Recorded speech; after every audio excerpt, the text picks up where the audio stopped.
নমস্কাৰ। যৌৱনকালত যোনিদেশত কিছুমান কোমল নোম জন্মে। এইবোৰক যোনিকেশ বোলা হয়। যোনিকেশ বা মদনাকেশেৰে আগুৰি থকা অঞ্চলটোৰ নাম হ'ল কামাণ্ডি। বৃহৎ ভূগোষ্ঠ আৰু ক্ষুদ্ৰ ভূগোষ্ঠ মিলিতৰ স্থানৰ নাম হ'ল ভগাস্কুৰ।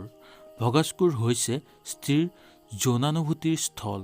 ভগাস্কুৰত স্পৰ্শ কৰিলেই স্ত্ৰীৰ কাম ভাৱনা জাগ্ৰত হয়।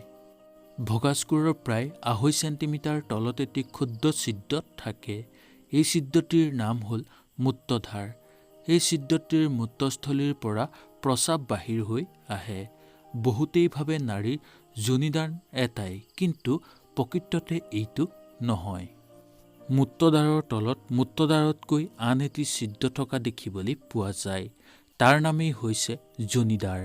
যোনিদ্বাৰ হৈছে পুলিংগৰ প্ৰৱেশ পথ। সম্ভোগৰ সময়ত এই কথা মনত ৰাখিব যাতে মূত্ৰদ্বাৰেৰে যৌনাংগ প্ৰৱেশ কৰিবলৈ চেষ্টা নকৰে।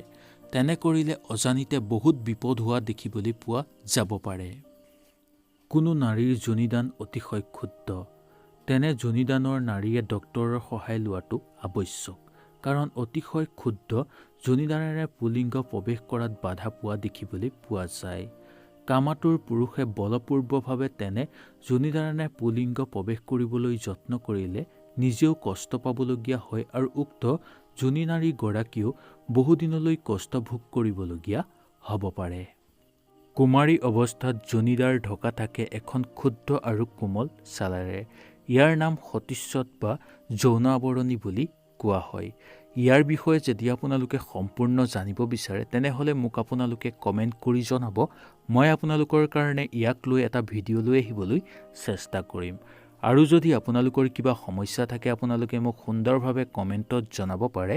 মই সকলো কমেণ্টৰ ৰিপ্লাই দিব নোৱাৰিলেও সেই কমেণ্টক লৈ এটা ভিডিঅ'ৰ সহায়েৰে আপোনালোকৰ ওচৰত প্ৰস্তুত কৰি উলিয়াম। তেতিয়াহ'লে আজিলৈ আপোনালোকৰ ওচৰৰ পৰা বিদায় লৈছোঁ আৰু মই অতি সোনকালে আপোনালোকৰ ওচৰলৈ এটা হোৱাটছআপ নম্বৰ আগবঢ়াম। সেই হোৱাটছআপ নম্বৰটোত আপোনালোকে মেছেজ কৰি মোৰ পৰা সকলো ধৰণৰ সমস্যাবোৰ সমাধান কৰিব পাৰিব আপোনালোকে। তেতিয়াহ'লে আজিলৈ আপোনালোকৰ ওচৰৰ পৰা বিদায় লৈছোঁ। নমস্কাৰ।